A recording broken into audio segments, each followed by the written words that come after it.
Cyril Tchatchet renaît de ses cendres. J'ai l'impression que ça m'a un peu ramené à la vie.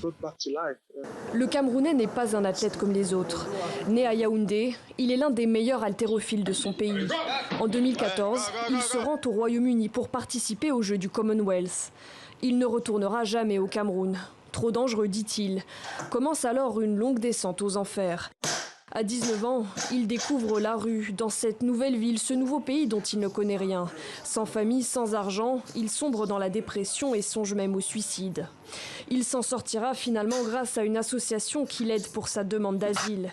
Cyril Tchatchet reprend les entraînements. C'est le déclic. Les titres et les records nationaux s'enchaînent jusqu'en juin dernier, lorsqu'il est officiellement sélectionné dans l'équipe olympique des réfugiés.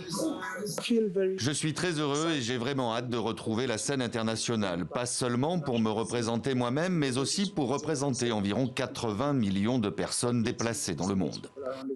En parallèle, Cyril Tchatchet s'inscrit à l'université et y décroche un diplôme en soins infirmiers en santé mentale. Aujourd'hui, il est aussi coach mental. Cela envoie un message assez fort à certaines personnes qui pourraient penser que les réfugiés viennent ici pour voler le travail des gens ou que les réfugiés sont des criminels. C'est une bonne chose de pouvoir montrer une bonne image et à quel point les réfugiés peuvent être importants pour le pays où ils vivent.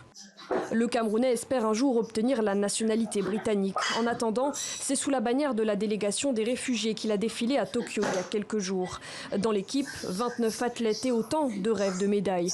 Pour Cyril Tchatchet, tout va se jouer le 31 juillet prochain. L'haltérophile camerounais concourra chez les moins de 96 kilos.